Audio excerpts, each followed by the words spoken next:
요한복음 13장 18절에서 30절.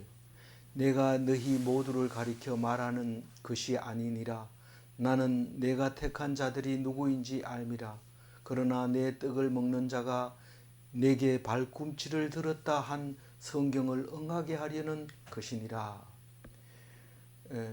오늘 말씀은 전체적으로 이 얘기 저 얘기 하지만 가룟 유다를 얘기하고 있는데, 가룟 유다만 얘기하는 것이 아니라 믿는 사람들에게 말하고 있는 것을 보면서 신자를 위한 불신자가 왜 필요합니까? 그런데 그 신자를 위해서 필요하다는 것을 오늘 말하고 있는 겁니다.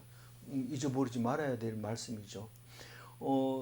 어제는 가룟 유다에 대해서 택하지 못한 사람, 불택자, 그 얘기를 하면서 우리는 누가 불택자인지 누가 택자인지 입으로 말할 수 있다고 했어요? 없다고 했어요? 우리는 말할 수 없어요. 왜 말하면 안 돼요? 모르니까. 언제 알아요? 나중에 천국 가보면 이 사람 왔네? 아닌 줄 알았는데? 이러기도 하고, 그 사람을 아무리 찾아도 없는데 보니까 저 밑에 불못에 들어가 있는 걸 볼 수 있습니다. 예수님이 그 얘기를 해주셨어요. 거지 나사로는 천국에 갔고 부자는 지옥에 갔는데 그 사이에는 갈 수 없는 곳인데, 그래서 왜 뭐를 잘해가지고 거지 나사로는 천국에 가고 부자는 뭘 잘못해가지고 지옥에 갔느냐? 그건 우리가 몰라요. 특히 사람은 더 몰라요. 예수님도 이제 예수님만 아는 경우, 우리 중에 예수님이 있다면 예수님만 알고 나머지는 모른다고 봐야 되죠. 그런데 우리는 다 모르고 있는 거예요. 나중에 보면 그렇게 된 거예요. 근데 우리 가끔 가다가 이제 예수님이 그런 말을 해요. 다른 믿지 않는 사람은 너 그거 믿고 있다가 천국 못 가면 어떻게 해? 이러면은 안 믿고 있다는 뜻이지만, 예수님은 내가 그러면 천국에 올라가는 걸 너희들이 본다면 어떻게 할래? 이런 말을 하거든요. 지금 믿음이라고 하는 것은 사실을 얘기하는 게 아니고, 없는 것을, 안 보이는 것을, 보지 못한 것을, 그것을 인정하고 믿고 있는 거예요. 안 믿으면요? 안 믿으면 손해예요. 뭐가 그렇게 안 믿으면 손해나? 아니, 성경 전체가 얘기해요. 안 믿으면 손해다. 지옥 간다. 죽는다. 불못에 들어진다. 그 얘기를 성경 66권을 하고 있는데, 우리는 그냥 성경 가지고 이해하려고 해석하려고 그러고, 이렇게 하니까 어려워지고 답답해지고, 결국 설교를 엉뚱한 데다가 세상 사람들이 소크라테스가 어떻고, 자꾸 그 이순신 장군이 어떻고, 한글 만드신 세종대왕이 어떻고, 그걸 닮아야 된다. 그 사람이 왜 그렇게 훌륭한 사람이 됐느냐, 이런 얘기 하는데, 그게 잘못됐다는 얘기를 하는 게 아닙니다. 제가 오해하지 마세요. 성경 가지고 얘기해도 모자라는데 왜 그 얘기를 하냐고요. 그거 성경을 읽어가지고 그 사람들을 설명합니다. 물론 이해가 잘 되게 하려고 하는 건 제가 모르는 거 아니죠. 예화를 들어서 이해가 잘 가게 하려고 그렇게 하고 있지만, 사실상 성경 안에 들어있는 인물이 예화를 들을 인물이 없어서 그 예화를 듣느냐, 이 말이죠. 제 얘기는 성경에 들어있는 말씀이 엄청나는 인구들이 많은데도 그건 얘기 안 하고 세상 사람들 이름을 파는 것을, 그거는 목사의 설교가 아니죠. 그래도 그 사람 난 더 좋더라. 그래서 거기로 가게 되는 사람의 숫자가 점점 많아지는 거죠. 오늘 어제는 우리가 믿는다고 하는 것이 오직 현재의 믿음이다. 현재 안 믿으면 그건 불신자고, 현재 믿으면 신자고, 현재 믿으면 창세전부터 택한 사람이고, 현재 믿으면 앞으로 영원한 미래에도 구원받고 천국 가는 사람이다. 지금 안 믿으면 창세전부터 안 믿게 만들어놨다. 나중에 믿으면 안 되냐? 지금은 안 믿는데 나중에 믿는다는 걸 뭘로 가지고 할 수 있느냐? 그럼 그때 가가지고 천국 가서 하나님 앞에 택함 받았다는 소리를 들으면 다행이지만, 지금 현재는 아니다. 그 얘기죠. 가룟 유다는 결국은 예수님을 믿지 않아서 구원받지 못한 겁니다. 예수를 팔아서 구원받지 못한 게 아니라고요. 근데 자꾸 잘못 생각하고 그런데 예수님은 분명히 얘기했어요. 나를 배신하고 나를 욕되게 하고 나를 안 믿어도 상관없지만 내가 한 그 일에 대해서는 믿으라 이 말입니다. 예수님이 한 일이 구세주고 메시아고 그리스도라는 것을 믿으라는 거죠. 그러니까 나를 욕하고 핍박하고 이런 거는 갈릴리 나사렛 목수의 아들 그 예수를 그 핍박하고 안 믿고 막 그렇게 해도 되지만 내가 한 일에 대해서는 하나님이 보내준 일이라는 것을 기억해라. 그게 구세주다. 그 얘기를 했을 때 우리는 어떤 죄를 지어도 예수님 앞에서는 용서받지 못할 죄가 없습니다. 사람을 죽이고 별에 우리가 최고 악한 그 사람 죽인 건데 예수님 십자가 달릴 때도 강도들하고 같이 죽잖아요. 근데 사람 죽인 게 제일 나쁜 사람인데 그렇게 하더라도 예수님 앞에서는 구원받을 수 있어요. 오른쪽 강도가 또 그랬잖아요. 그렇지만 구원받지 못할 딱 한 사람이 있는데 누가 구원 못 받아요? 예수님을 부인하는 사람. 난 모른다 이러고 무슨 소리야 이렇게 하는 게 성령 회방하는 거예요. 성령 회방. 성령 회방의 의미가 정확하게 그거를 예수님을 인정 안 하는 게 성령 회방. 그러면 구원받을 수 있는 길은 하나님이 주신 길이 없어요. 그 길은 영원히 구원받지 못하는 그거 외에는 모든 죄를 다 용서함 받을 수 있다. 근데 그거를 어제 묵상했는데 그건 날마다 묵상해야 될 말이죠. 다 안다가 아니라 날마다 생각하면서 하나님 앞에 하나님을 모시고 그 말씀 가운데 그렇게 살아야 된다 그 말입니다.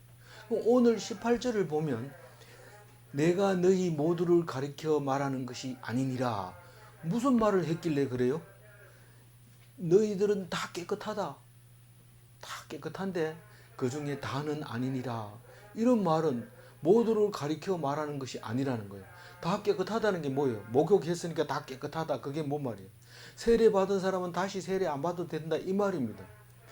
그 12제자가 물론 세례를 받았지만 그 세례를 말하는 게 아니라 하나님 앞에서 믿기로 작정하고 구원받은 사람, 그 사람은 다시 발을 씻을 필요가 없습니다.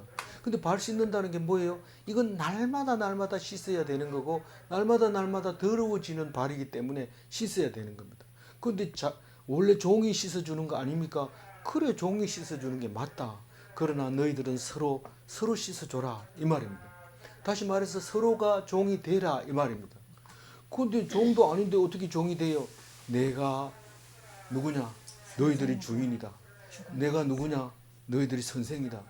그러면 선생이 종이 됐는데 선생이 제자가 되고 제자보다 낮아지고 주인이 종보다 낮아지는 게 말이 되냐? 절대로 제자가 스승보다 나을 수 없고 종이 주인보다 나을 수가 없고 보내신 자가 보내심을 받은 자가 보낸 자보다 클 수가 없다. 다시 말해서 너희들은 내보다 더 낮아져야 된다. 그 얘기를 하고 있는 겁니다. 그러면서 다른 성경에도 얘기했지만 사람들이 나를 바알세불이라 귀신의 왕이라고 얘기를 하면 너희들 보고는 대단한 예수님의 제자들이라고 존경할 줄 알았느냐? 너희들도 인간 취급 안 하고 멸시하고 그렇게 할 것이 분명하다. 그 얘기를 하신 거죠. 어제 그 얘기 했어요. 그래서 너희들은 아주 바닥에서 생활을 해야 된다. 그게 뭐라고요? 그게 그리스도의 복이다. 하나님이 주신 복이다. 그러니까 나 그럼 교회 안 다닐래요. 그게 예수님 따라다니는 사람은 알아들은 거예요. 이 세례 받자마자 산에 올라가서 설교했는 게 뭡니까? 가난한 자는 복이 있나니. 아니 가난한 게 부자가 복인데 어떻게 가난한 자가 복이냐? 예수님은 처음부터 돌아가실 때까지 우리의 말하는 것을 반대로 얘기한 거예요. 항상 그렇게 해서 나중에도 예수님이 오시는 날이 있는데 그 날에는 어떤 일이 생긴다고요? 반전되리라. 반전되리라. 내가 잘나고 잘 사고 높아지면 나중에는 곤란을 당하고 억울함을 당하는 일이 생기지만 네가 힘들어하고 어려워하고 고통스러워하면 너희는 굉장한 영광 속에 들어간다. 그림이 안 그려지는데 어떻게 찌질한 사람이 나중에 영광스러운 사람이 돼요? 내가 힘들고 어렵고 고통스러우면 남들이 어떻게 해요? 남들이 편하잖아요. 남들이 평화가 오잖아요. 내가 막 무적을 쓰고 막 강압적으로 하고 이러면 남들이 편해요, 불편해요? 불편해. 그러니까 나는 무조건 강압하지 말고 높아지지 말고 그래요. 그러니까 다른 건 안 들어도 그거는 딱 듣습니다. 그래서 목사가 되면 낮아지고 뭐 사람들한테 찍소리 안 하고 이런 좋다. 우리 남편 목사 안수 받았는데 내 한턱 낼게. 왜? 이제는 내 마음대로 해도 돼. 좀 목사는 좀 바닥에 있으니까. 그런 생각을 가지고 있을 수도 있어요. 근데 그건 아닙니다. 나보고 하는 소리라는 걸 꼭 기억해야 돼요. 목사 보고 얘기하는 게 아니고, 목사 보고 하는 게 아니고 내 보고 하는 거예요. 내가 뭐 목사보다 낫습니까? 목사도 안 하는 그런 못합니다. 말씀은 그거예요. 목사가 네 보는 눈 그대로가 사실이라면 목사는 잘못된 거고, 네 보는 눈이 전부는 아니니까 그렇게 판단하지 마라. 그렇게 말을 해줘야 되는 거죠. 우리는 성경을 읽으면 말하는 방법과 순서가 이게 틀릴 때가 많습니다. 그래서 제가 학교 다닐 때 그때는 뭐 성경 공부 수준으로 보면 아주 낮은 거지만, 근데 친구들하고 막 얘기하다가 하나님 얘기하고 사람 얘기하고 헷갈려가지고 둘이 막 하잖아요. 니 지금 하나님 얘기하는 사람 얘기하냐? 이 소리를 내가 많이 들었어요. 뭐 얘기를 하다 보면 사람에 대해서 분명히 얘기하는데 하나님은 그런 얘기 안 한다. 아니 사람이 그런다면서 그런 얘기를 이 생각해 보니까 내 머릿속에는 지금 하나님이 들어 있구나. 그런 거를 발견하게 된 겁니다. 내가 일부러 그런 게 아니라 말하다가 그런 게 하게 되는데, 성경 말씀을 자꾸 들으면 자동으로 입이 그렇게 나와요. 우리 영어 틀어놓고 자면은 나중에 자기도 모르게 말이 나오는 것처럼 그렇게 자꾸 들어야 돼요. 그러면 하나님 말씀이 성경에서 쓰는 용어하고 사회에서 쓰는 용어가 다릅니다. 사회에서 쓰는 용어는요, 이 고스톱하는 용어가 많이 쓰입니다. 우리 나눔할 때도 보면 말하는 거 이렇게 보면 이렇게 뻥이다, 뭐 또 뭐 바가지다, 뭐 이런 거는 다 노름할 때 쓰는 용어인데 자꾸 그렇게 쓰면 그게 튀어나오죠. 그렇다고 해서 막 손가락질하면서 저 사람은 막 수준이 떨어져 이렇게 얘기해도 안 되는 거죠. 그거 떨어질수록 오히려 더 말씀이 은혜가 되는 거죠. 그래서 아니니라 이 말은 너희들 중에 나를 팔자가 있느니라 이런 뜻인데, 나는 내가 택한 자들이 누구인지 알미라. 이 예수님이 택한 자들은 창세전부터 예수를 믿기로 작정된 사람을 예수님은 알고 있어요. 우리는 몰라요. 우리는 누가 선택된 자인지 모릅니다. 그러나 내 떡을 먹는 자가 내게 발꿈치를 들었다. 발꿈치를 들었다 이러는데, 이거는 이 복음서 말고는 딱 그 시편에만 나와요. 시편에 나오는데, 시편은 누구실까요? 예, 다윗의 시입니다. 나의 신뢰하는 바 내 떡을 먹던 나의 가까운 친구도 나를 대적하여 그 발꿈치를 들었나이다. 이게 시편 41편 9절 말씀인데, 그거를 요한이 기억하고 이거를 예수님이 했던 말을 생각해 낸 겁니다.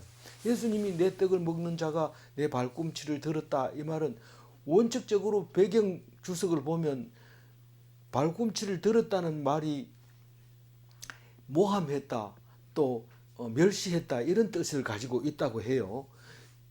그래서 그렇게 하지만 우리는 문맥상을 봐서 배신했다 이 말입니다. 내하고 떡을 같이 먹는 사람이 배신했다. 왜냐하면 그건 성경에 응하게 하려고. 성경이 어디 있는지요? 시편 41편 9절에 있다. 어떤 사람이 나를 배신해요? 내하고 같이 떡 먹던 사람이. 그럼 뭐 누가 그럼 배신해요? 같이 있던 사람이 배신하는 겁니다. 제일 많이 배신한 건 누구요? 아내가 배신하고 남편이 배신하고. 그 제일 가까이 있는 사람이 배신을 하게 되죠. 뭐 자녀와 부모 사이에는 배신이라는 건 없어요. 그건 잘라내도 붙어 있는 거지만 부부는 배신할 수 있어요. 네 신혼 성혼 서약서에 했던 말을 싹 무시하고 굳게 믿었더니 배신하는 거 가능해요. 근데 이 발꿈치를 들었다는 게 배신한 사람이 있는데 그것은 그냥 하는 게 아니라 성경에 그렇게 하는 것을 확실하게 보여주려고 그렇게 됐다는 겁니다. 그러니까 가룟 유다가 있어야 돼요, 없어야 돼요? 근데 가룟 유다를 보고 답답해하면 안 돼요. 답답해하면 안 돼요. 물론 자살한 거에 대해서는 답답하지만 누군가가 그걸 하고 해야 되기 때문에 내가 그때 있었으면 그렇지 않을 텐데 그런 생각을 가지면 안 되는 겁니다. 그럼 나는 그럼 도대체 가룟 유다를 보면서 어떤 생각을 해야 됩니까? 나는 오직 말씀 붙잡혀 있어야 돼요.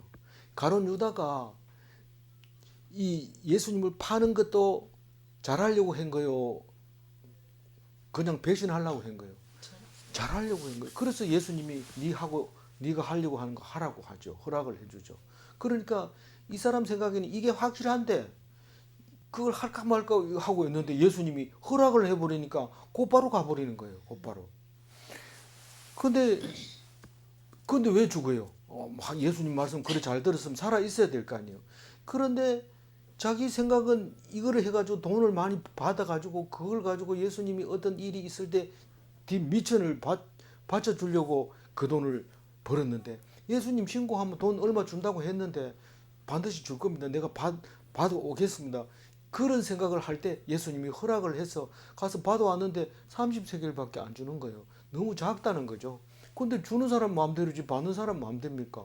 주니까 받아가지고 아닌데 그거까지는 그래도 괜찮지만 예수님이 죽는 걸 보고는 이거 아니다. 뭐가 잘못됐다. 그러고 죽어버리는데 그 잘못됐다고 생각하는 사이에 뭐가 있었어야 돼요? 말씀이 생각나야 돼요. 우리는 어떤 죄를 지었더라도 말씀만 생각나면 삽니다. 근데 가룟 유다는 왜 생각이 안 났을까요? 그렇게 머리가 똑똑하고 남보다 실력도 있고 잘하는데 왜 생각이 안 났을까요? 세상 사람의 머리가 꽉 들어있으니까 이 돈 빼가지고 여기다 받고 여기는 뭐 이렇게 하면서 막 머리를 굴리니까 말씀이 들어갈 사이가 없어. 말씀을 하나 읽으면 돈이 들어와가지고 싹 그건 돈하고 관계 없는데 이러면서 그러니까 생각이 날 리가 없죠. 그러니까 우리는 가룟 유다와 같지 않다고 말할 수 있는 사람은 하나도 없고 또 가룟 유다가 돼가지고 자살하기 직전에 말씀이 생각날 수 있다는 보장해 줄 수 있는 사람이 아무도 없습니다. 그럼 나는 어떻게 해야 돼요? 오직 말씀에 붙잡혀 있어야 되죠. 말씀에 붙잡혀 있는 게 사는 거예요. 그걸 뭐라고 그랬어요? 명령이 하나님의 말씀이 영생인 줄 아노라. 누가 말했어요? 예수님이 말했어요. 그래서 말씀을 붙잡고 있어야지 안 죽고 살아난다. 그런 뜻을 말하고 있는 겁니다. 19절 읽어볼까요? 지금부터 일이 일어나기 전에 일이 너희에게 흘러드문 일이 일어날 때에 내가 그인 줄 너희가 믿게 하려 함이로다. 이거 오늘 중심 말씀인데 길잖아요. 중간에 자를 수가 없어요. 뭐 중간에 자르려 해도 안 돼요. 그러니까 지금부터 얘기하는 거예요. 지금부터 미리 얘기한다는 거예요. 뭐를요? 일이 나기 전에 미리 얘기한다는 거예요. 뭐를 누구에게? 너희들에게. 너희 누구요? 제자들에게. 이 가룟 유다는 못 들었을까요? 가룟 유다가 들었을 가능성이 있어요. 들었죠. 왜냐하면 뒤에서 네가 하던 거 하라고 얘기하잖아요. 그죠? 그러니까 들었어요. 들었으니까 가룟 유다도 이 말에 귀를 기울였으면 들었을 텐데 생각났을 텐데 듣기는 들어도 그냥 흘려버린 거죠. 듣긴 들어도. 그러니까 미리 얘기를 너희에게 일러두는 것이 뭘까요? 너희들 중에는 다는 아니고 반드시 배신한다. 근데 배신하는 거를 나보고 얘기했구나. 근데 왜 그렇게 배신하도록 내버려뒀을까? 예수님이 십자가에 달기 위해서. 그럼 왜 예수님이 십자가에 달았을까? 여기까지 생각해야 되는데 그것까지는 생각 못하고 배신했다는 것만 생각하고 죽어버린 거죠. 근데 왜 배신하게 했을까? 예수님이 십자가에 달려 죽어야 되기 때문에. 그러면 왜 죽어야 될까? 자꾸 생각을 해봐야 돼요. 왜 죽어야 돼요? 우리 죄를 대신해서 죽어야 되는 거예요. 우리 죄가 누구예요? 가룟 유다를 포함한 모든 사람, 하나도 안 남기고 다 해당됩니다. 모든 사람의 죄를 지고 가야 됩니다. 그런데 실제로는 그렇지 않죠? 왜요? 믿는 사람이 정해져 있기 때문에 그 사람을 위하여 십자가를 지게 된 거죠. 그러니까 가룟 유다는 생각이 안 나서 그만 그 다 속에 들어가지 못하고 빠져버린 거죠.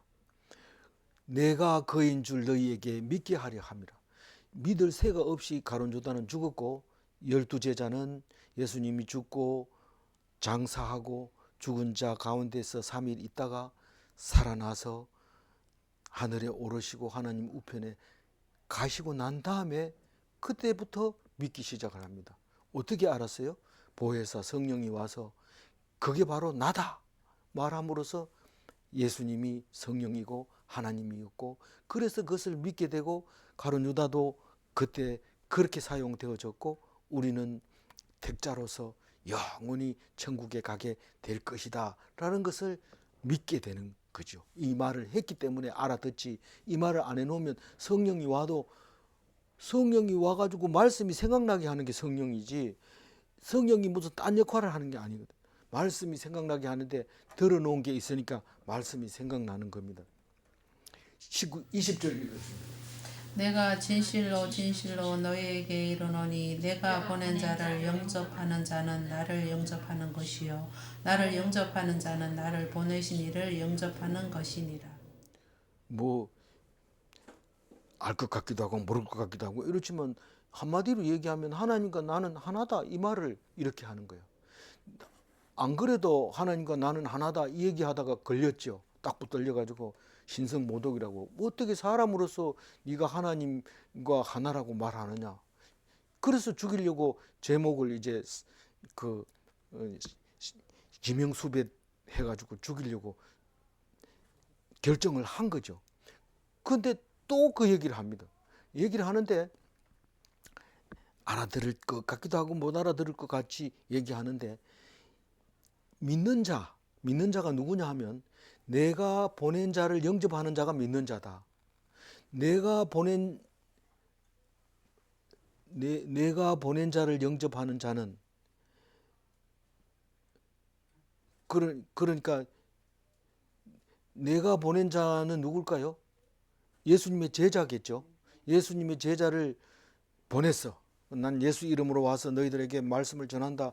이렇게 말했는데 그 사람을 영접하면 예수님을 영접하는 것이요. 이런 말이죠. 네. 예. 근데 예수님은 목사는 사실은 예수님이 보낸 겁니다. 근데 목사는 뭐 우리하고 똑같이 뭐 그거 뭐 못할 얘기 뭐 있어 이러면서 막 이렇게 얘기하는데 그 말이 틀리거나 뭐 잘못된 건 아닙니다. 그러나 본인 스스로가 영접하는지 안 하는지에 따라서 예수님을 영접하는 것과 안 하는 것이 결정이 된다는 것입니다. 다시 말해서 하나님을 믿는 자는 나를 믿는 것이고 내가 보낸 자도 영접하는 것이다라는 거죠. 그리고 나를 영접하는 자는 하나님을 영접하는 거다. 그런 말을 하잖아요. 그러니까 믿는다고 하는 게 믿는 자가 뭐를 믿느냐. 우리는 교회 처음 나갔는데도 믿으라. 니 믿나 안 믿나. 자꾸 이런 말만 해요. 뭐를 믿으라고. 예수 믿느냐. 예수 뭐를 믿으라고. 예수가 하나님인데 사람으로 왔다고. 그것만 믿으면 되나. 그거 말고 우리 죄를 위해서 죽었다는. 그거 말고 또 있나. 이 성경 66권을 다 믿어야 돼. 그래서 그 중에서 나를 영접하는 자는 나를 보내신 하나님을 영접하는 거고. 그러니까 그런데 뒤에 가보면 뭐예요? 성도와 예수님과 하나님과 성령님과 말씀과 빛이 다 하나라는 것을 알게 됩니다. 다 하나. 그 성도가 그럼 빛이란 말이에요. 빛이라는 거죠. 그게 뭔 말이냐? 사람들은 막 분노가 불붙하게 일어납니다. 불붙하게 일어나면 성도가 그 앞에서 기도하면서 그 불을 꺼야 되는데 이 잘못된 이 성도는 그 가서 불을 붙입니다. 세상 얘기를 하는 거예요. 하나님 얘기는 안 하고 그래도 성경 한 줄 읽고 하더라고. 보니까 성경 읽고 하는데 한 줄 읽어놓고 막 세상 사람들을 비난하고 막 공격하고 이런데 엉뚱한 짓을 하게 됩니다. 예수님은 그렇게 가르쳐 준 적이 없어요. 제가 들어본 결과 다 그런 건 아니겠지만 다 못 들어봤으니까 그렇지만 뭐 다 비슷해요. 21절 읽어봅니다. 예수께서 이 말씀을 하시고 심령이 괴로워 증언하여 이르시되 내가 진실로 진실로 너희에게 이르노니 너희 중 하나가 나를 팔리라 하시니. 그 예수님이 심령이 괴롭다고 얘기를 합니다. 뭐가 그렇게 괴롭습니까? 예수님이 십자가로 달려 돌아가시려고 오셨는데 그냥 죽으면 되잖아요. 밤 이렇게 그 배신하면 배신하는구나. 순서대로 성경대로 잘하고 있네. 이러면서 달려 죽으면 안 됩니까? 그런데 그렇지 않다는 거예요. 이게 원래 심령이 괴로워 이 말은 개역 한글에는 민망하여 이랬어요. 민망하다는 건 답답하고 딱해서 안타까운 거를 민망하다고 얘기합니다. 그러니까 괴롭다고 말한 것이 사실은 조금 좀 감이 덜 오게 번역을 한 거죠. 그러니까 뭐가 그렇게 민망하다고요? 그 가룟 유다가 배신한 게 민망한 거예요. 민망해서 어떻게 얘기한다고요? 내가 진실로 진실로 너희에게 이르노니 너희 중 하나가 나를 팔리라 하시니. 사실은 이 말을 맨 처음부터 하는 거 보면 우리는 다 알고 있지만 제자들은 뭔 말인지 모르는데 못 알아들으니까 정확하게 나를 팔 거라고 배신할 거라고 그 얘기를 합니다. 그러니까 이제 제자들이 정신이 바짝 드는 거예요. 이게 뭔 소리지? 그러면서 22절 읽어봅니다. 제자들이 서로 보며 누구에게 대하여 말씀하시는지 의심하더라. 여기서 의심하더라 이런 말을 썼는데 이 의심하더라는 말도 부드러운 번역이 아니고 우리는 잘 못 알아봅니다. 의심하다는 건 불신하더라가 아니에요. 우리는 불신을 의심이라고 보통 고쳐 쓰기 때문에 22절은 어울리지 않는 말이지만 그래도 뭐 우리는 알아듣긴 해요. 공경에 빠지는 걸 의심하더라 이 말입니다. 그러니까 서로 보면서 야, 네 혹시 마음에 그런 마음 없냐? 이렇게 자꾸 물어보는 거예요. 그러니까 굉장히 답답해하는 거예요. 지금 어떻게 해야 될지 모르는 거예요. 혼란스럽고 어리둥절한 거예요. 공경에 빠진 거를 아포레오라고 얘기하는 겁니다. 근데 이 아포레오라는 단어를 고린도 후서에 바울이 사용합니다. 사용하는데 이렇게 사용을 해요. 한번 읽어볼까요? 우리가 사방으로 우겨쌈을 당하여도 쌓이지 아니하며 답답한 일을 당하여도 낙심하지 아니하며. 네, 우리가 사람들이 나를 공경에 빠뜨리고 힘들게 하고 그렇게 해도 당당하게 살아남을 수 있는데 예수님이 이 일을 당해서 제자들을 보면 제자들은 지금 공경에 빠져 있어요. 지금 이게 지금 우리 속에 누가 너희들 중에 나 배신할 거다 이러면 좋아가지고 막 껄껄껄 웃으면서 뭐 맛있는 거 먹고 이렇게 할 수 있겠어요? 그건 못하는 거예요. 예수님이 지금 너희 중 하나가 나를 팔리라 이 말은 이 제자들로 하여금 서로를 의심하게 하고 말도 못하게 하고 입 다물게 하고 꼼짝 못하게 하고 분위기가 험악해지는 그런 상황입니다. 그래도 예수님은 함께 하시는 것을 봅니다. 23절 읽어볼까요? 예수의 제자 중 하나 곧 그가 사랑하시는 자가 예수의 품에 의지하여 누웠는지라. 이 제자 중 하나가 누구라고요? 요한복음을 쓴 요한이. 왜 요한이라고 안 하고 이 제자 중 하나라고 그러냐? 자기가 써서 그러냐? 그런 것 같아요. 요한복음은 자기를 사랑하는 사람이라고 몇 번이고 얘기를 합니다. 19장 26절에 가면 이렇게 얘기합니다. 한번 읽어볼까요? 예수께서 그 그 모친과 모친과 사랑하는 사랑하시는 제자가 곁에 섰는 것을 보시고 그 모친과 말씀하실 때 여자여, 여자여 보소서. 보소서 아들이니이다 하시고. 이 여자여 이런 거는 개역 한글을 제가 옮겨 적으면서 그냥 그대로 썼는데, 그 나중에 성모 마리아를 사도 요한이 이제 늙어 죽을 때까지 돌보잖아요.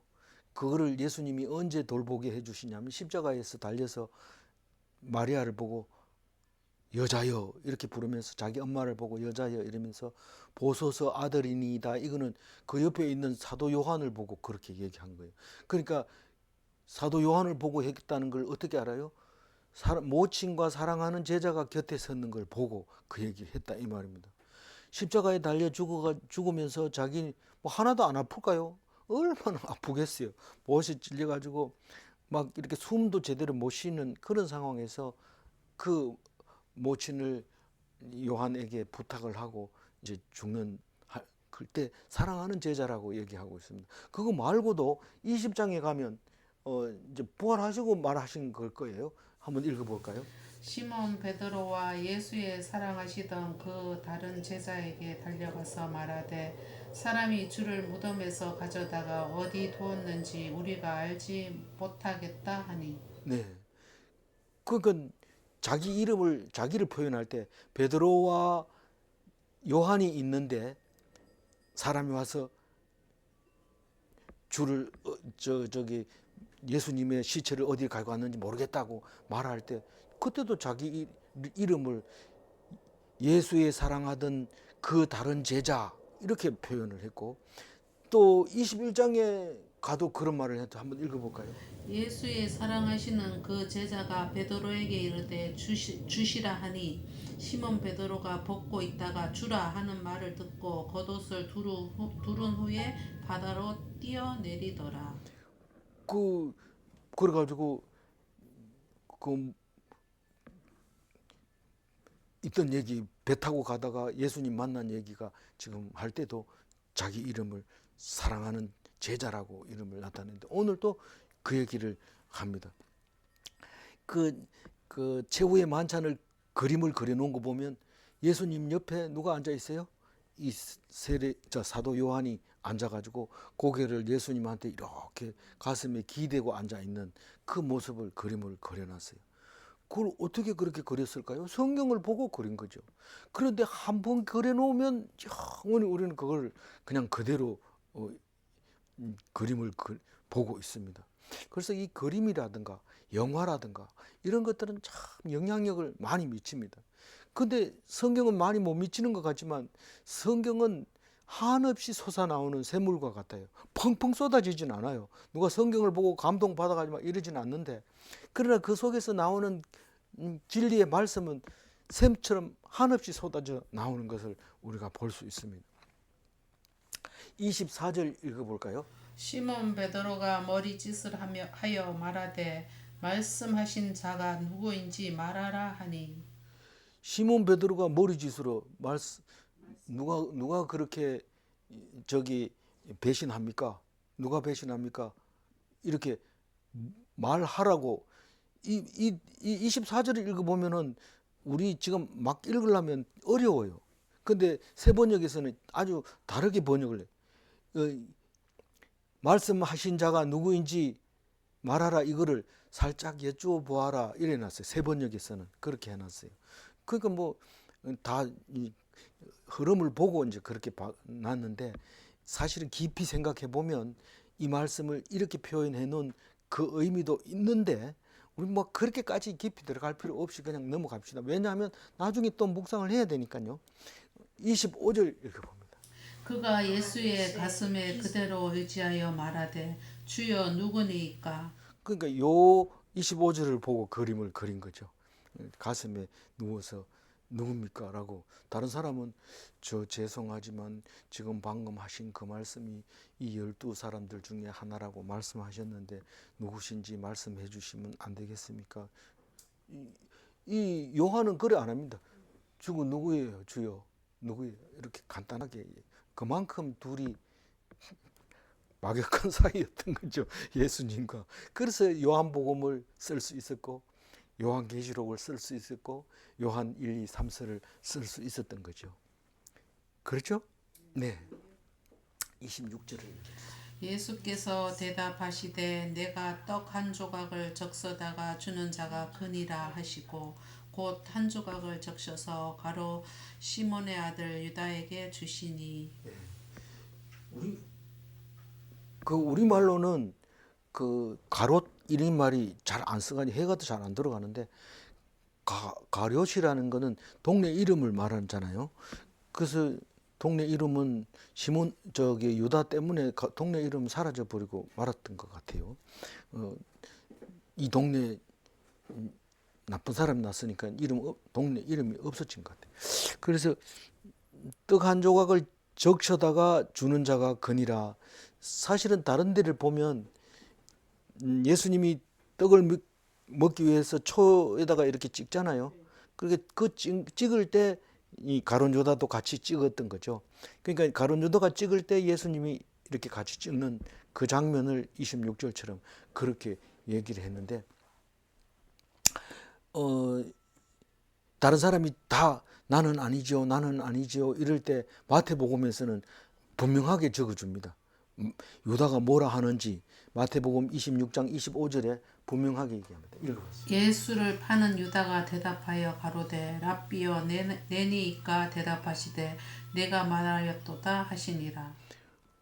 예수님이 본인이 묻는데 네가 말했다 딱 이렇게 얘기합니다. 이런 말을 예수님이 잘 쓰죠. 예수님이 잘 쓰는 말이 몇 가지가 있는데 언제 그럽니까 이러면 곧 이렇게 하는 거 하고, 그 다음에 이렇게 단도직입적으로 물으면 네가 말했다 이런 거 하고, 이런 몇 가지 얘기가 있습니다.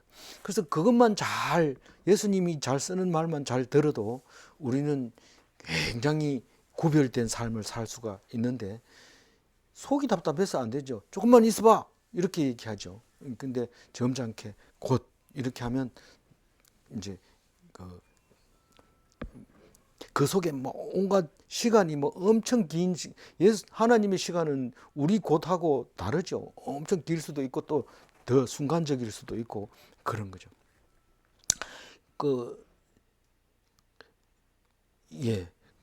유다에게 주니까 어떻게 됐다고요? 27절 읽어봅니다.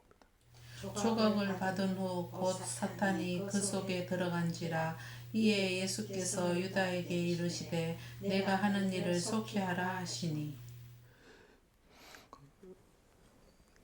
네가 한 일을 속히 하라. 이 말은 네가 뭘 어떻게 해라, 팔아가지고 돈 남은 거 가져와서 회개해라, 회개에 사용해라 이렇게 구체적으로 설명하지 않고 네가 지금 마음속에 뭔가 하려고 하고 있는데 그게 예수님을 위해서 하고 있다는 것도 예수님이 알고 있죠. 모를 리가 없죠. 그런데 그거는 옳지 않은 겁니다.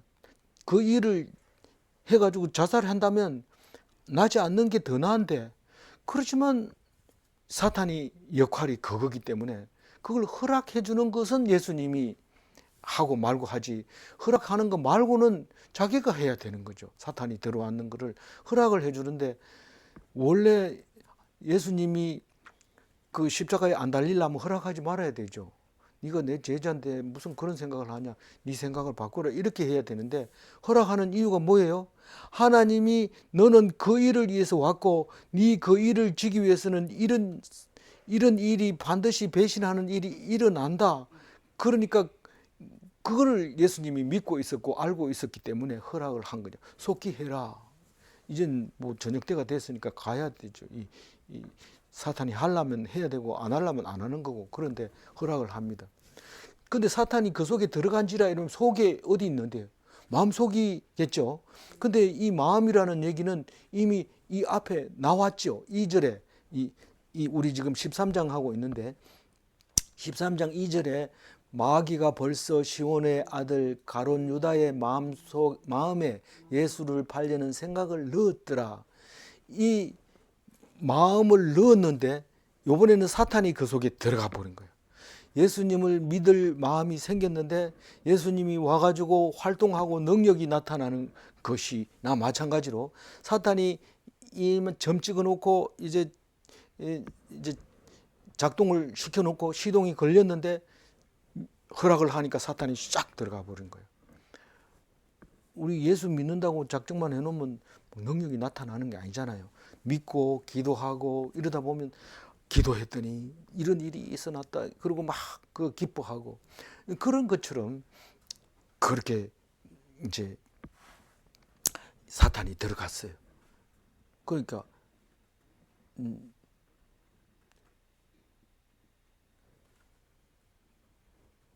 불신자는 왜 필요해요? 우리 예수님은 신자들만 데리고 다녔으면 좋겠는데 불신자 뭐 많지는 않지만 하나가 꼭 필요한 이유가 뭡니까? 신자를 위해서 불신자가 꼭 필요한데 불신자를 조연이라고 하고 신자를 주연이라고 하는데 조연이 신자를 닮은 경우도 있고 불신자일 수도 있다. 제가 얘기를 하면 잘못 알아들으면 또 딴소리 할 수도 있어요. 근데 조연은 불신자도 있고 신자를 닮은 사람도 있습니다. 꼭 그런 건 아니고요. 28절 읽어주세요. 이 말씀을 무슨 뜻으로 하셨는지 그 앉은 자 중에 아는 자가 없고. 네. 뭐 안전자 11명을 말하고 있지만 가룟 유다도 몰랐으니까 12명이 되는 거죠. 그게 무슨 말인지 몰라요. 이 분명히 내가 막 강하게 하고 싶은 욕구가 있는데 예수님이 네 하고 싶은 거 해라. 네가 하려고 하는 거 해라. 이러면 우리도 우리들 중에도 얘기하잖아. 네 뭐가 그렇게 급한데 급하거든 가봐. 이러면은 어떤 사람은 화장실 가는 사람이 있고 어떤 사람은 누구 만나러 갈 수도 있고 어떤 사람은 뭐 물건 사러 갈 수도 있고 그럴 수 있잖아요. 어쨌든 본인의 의사에 의해서 하나님이 허락해 주는 거고 그 본인은 딴 길로 감으로 말미암아 우리들은 불택자라는 것을 알게 된다는 거죠. 지금은 모릅니다. 나중에 압니다. 우리 살아가는 것도 마찬가지입니다. 만약에 신앙생활 잘하다가 돌아가실 때 야 너희들은 교회 다니지 마라. 뭐 그런 사람을 보기가 쉽지는 않습니다만 혹시 그런 사람을 본다면 어떤 일이 생길까요? 그동안 했는 건 아무것도 아니고 원래부터 불택자라는 것을 모르고 우리는 같이 신앙생활을 한 거죠. 그래요, 안 그래요? 그런 거예요. 그러니까 이 말도 자꾸 들어야지 알아듣지.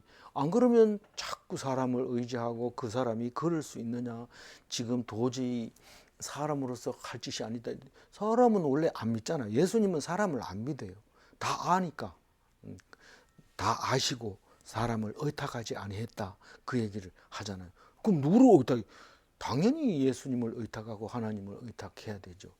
그 눈에 안 보이는 걸 어떻게 그 부탁하는 것이 의탁하는 것이 성경 말씀이다. 그 말이잖아요. 29절 어떤 이들은 유다가 동계를 맡았으므로 명절에 우리가 쓸 물건을 사라 하시는지 혹은 가난한 자들에게 무엇을 주라 하시는 줄로 생각하더라. 그러니까 우리가 생각할 수 있는 것은 기껏해야 그 사람이 맡은 일 가룟 유다가 뭘 맡았어요? 물건을 살 때도 자기가 나가서 돈을 주서 사고 또 직접 사오기도 하고 보통 물건을 주면 내가 사올게 심부름 할 사람 많습니다. 우리 부서원 중에서 뭘 5천 원 주면서 다음번에 간식 사와라 이러면은 그럼 되는데 이 돈 맡은 사람이 왜 자기가 가서 사요? 의심하니까 4천 원인지 사놓고 5천 원 영수증 갖다 줄까봐 자기가 가서 사오는 거죠. 무슨 그런 말이 있어요. 그런 섭섭하게 그러지 마세요. 난 총 못 맡았는데 그런 짓을 안 합니다. 다 그래 합니다. 그러면서 자기는 영수증을 그렇게 붙이는 거죠. 죄송합니다. 이 교회가 아니니까 가능합니다. 말하는 게. 학교에서나 교회에서나 회사에서나 다 그렇게 합니다. 그럼 존중하면요. 당연히 그렇게 얘기하려고 하는 건 아니지만 하여튼 그래요. 그래서 자기가 물건 직접 사러 가고. 그러니까 돈 맡은 게 의심이 많을 수밖에 있을까요? 많을 수밖에 없어요. 의심이라기보다 믿을 수가 없는 거예요. 믿을 수 없는 게 의심이에요. 믿을 수 없는 게 불신인 거죠. 혹 가난한 자들에게 무엇을 주라 예수님이 네 할 일을 해라 이 말은 유다야 네가 할 일이 가난한 자를 도와주는 거 아니냐 가서 해라 이런 말인 줄 알아듣는 거예요. 기껏해야 그 정도밖에는 못 알아듣는 거예요. 나머지 진짜 깊은 예수님의 뜻은 전혀 알아듣지 못했다 하는 것을 말하고 있습니다. 언제 생각날까요? 나중에 이 일을 다 끝난 다음에 가룟 유다가 죽은 거 보니까 이게 그런 게서 죽었구나. 예수님을 안 믿고 죽었구나. 그렇게 죽는 게 아니고 어떻게 죽어야 돼요? 자기 스스로 죽는 거 죽어야 돼요? 어떻게 죽어야 돼요? 우리는 맞아 죽어야 돼. 누가 죽임을 당해야 돼. 차라리 십자가에 달아라 이게 아니라 돌을 던지면 돌에 맞아 죽고 톱으로 캐면 거기에서 죽고 나는 꼭 십자가에 죽어야 돼 그런 건 아니고 맞아 죽어야 타살돼야 돼요. 믿지 않는 사람 타살 이러면 막 너무 저주받았다 생각하고 도저히 안 되고 억울해서 자자손손 물려주면서 원수 갚아라 이렇게 말하지만 예수님은 그 반대로 맞아 죽어야 된다. 그래서 제일 좋은 친구가 누구라고요? 제일 좋은 친구가 제일 큰 사랑이 뭐라고요? 친구를 위한 사랑인데 그 사랑의 겉모습이 어떻다고요? 친구를 위하여 목숨을 버리는 거예요. 친구가 왜 목숨을 버려? 내가 목숨을 버리면 친구가 좋냐? 이런데 친구가 배신당해서 나를 죽일 때 그 친구를 원망하지 않고 하나님만 바라보고 하나님 어찌하여 나를 버리시나이까 이렇게 하라는 거예요. 그러면 하나님이 딱 듣고 내가 갚아줄게. 천국에 와라. 가는 지옥에 가고 이렇게 해주는 거예요. 그게 최고 큰 사랑이라는 거예요. 우리는 아한테 용돈 주고 이게 사랑이 멍치는 거죠. 그거는 용돈을 주는 건 아를 망치는 거예요. 사랑하는 게 아니고 돈 주는 게 망치는 거다 이러면서 갖다 놓고 막 때리고 이런다고 해가지고 되는 게 아니고 어떤 일을 하더라도 그냥 얻어맞고 이렇게 예수님처럼 그렇게 하는 게 진짜 사랑이고 우리에게 가르쳐 주고 싶은 거죠. 마지막 30절 읽어봅니다. 유다가 그 조각을 받고 곧 나가니 밤이 이르다. 이 많은 사람들이 설교하는 거 이렇게 들어보면 밤에 대해서 많이 신경 씁니다. 실족하고 어두운 곳이고 빛이 없는 곳이고 그래서 밤이니까 사탄 마귀는 밤을 좋아한다 이런데 그런 뜻은 없는 게 아니죠. 그런 게 없는 게 아니지만 꼭 잊어버리지 말아야 되는 것은 오늘이 지금 목요일 날 저녁이다 이 말입니다. 목요일 날 만찬을 하고 유다가 나가서 고발을 하면 그 사람들이 잡으러 와서 붙잡혀서 지금 가는데 이제 내일 새벽 되기 전까지 베드로는 세 번 부인하고 닭이 울게 되는 그 시간이 연결되고 있는 거죠. 밤이 되었다. 빛이 없다. 실족하는 밤이 되었다. 당연히 실족하는 때가 됐다. 나간다 이 말은 집 밖으로 나간다기보다 공동체 안에서 이탈했다 이런 뜻이죠. 세상으로 나가서 세상에게 속하게 돼버린 거예요. 하나님, 예수님에 속해 있어야 되는데 세상에 속해서 믿는 사람과 믿지 않는 사람이 구별이 안 되게 나가버린 거예요. 그래서 우리는 어디 있어야 돼요? 항상 예배 드리는 곳에 우리가 있어야 그게 내 곳입니다. 내가 있어야 할 곳입니다. 하루 종일 예배만 드리고 일은 언제 해요? 일은 하나님이 하라 할 때가 있습니다. 예수님이 말씀하셨잖아요. 금식은 다른 바리새인들은 금식을 그렇게 하는데 왜 예수님의 제자들은 금식을 안 합니까? 이러니까 금식 맨날 하는 게 아니야. 잔칫날에 금식한다고 그러면 그게 말이 되냐? 사람들 초청해놓고 나는 금식해 이러면서 안 먹고 이러면 되냐? 같이 먹고 기뻐하고 즐거워한. 그럼 언제 금식하냐? 신랑이 빼앗기면 그때는 울고 금식을 해야 된다. 그래서 이 금식할 때가 있는 것처럼 우리는 하나님하고 늘 같이 있어야 돼. 예배 드리다 보면 일을 꼭 해야 되는 게 많이 있습니다. 많이 있어요. 근데 예배를 안 드릴 때는 이거 해도 되고 안 해도 되고 이러니까 일이 재미도 없고 능률도 안 오르고 할 일은 많지만 안 하지만 예수 믿는 사람은 계속 말씀 붙잡고 있다 보면 이거 해야 될 일이 있는데 예배 빠지고 갈 수도 있어요. 그거는 우리는 판단을 못하죠. 본인은 압니다. 하나님이 하라고 한 거다.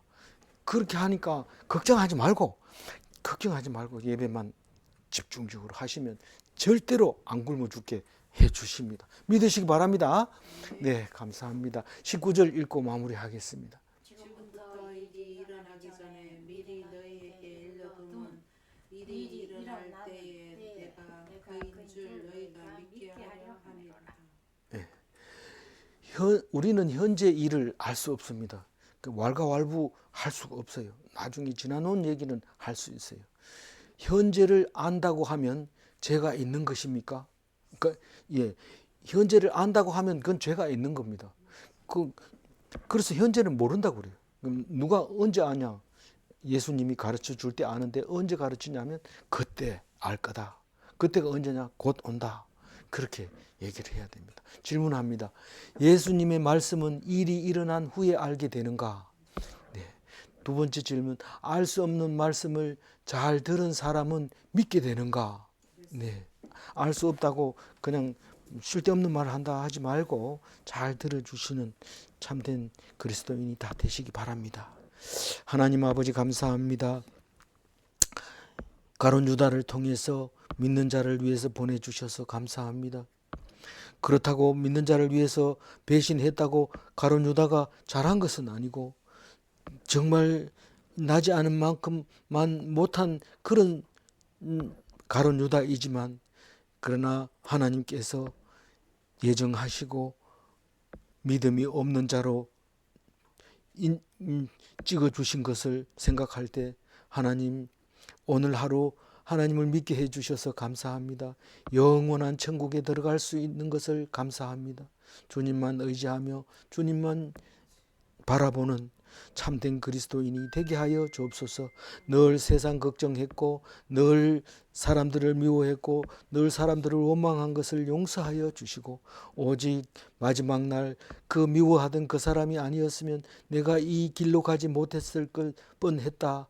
그 고백을 하면서 하나님 그 사람을 보내준 것을 감사합니다. 그 사람이 믿지 않은 것은 나를 믿게 하기 위함이라는 것을 다시 한번 감사드립니다. 이 기도가 날마다 있게 하시고 날마다 말씀 속에서 기뻐지게 하여 주옵소서. 주님께서 인도하여 주실 줄 믿습니다. 인도하여 주옵소서. 감사하옵고 우리 주 예수 그리스도 이름으로 기도 올리옵나이다. 아멘.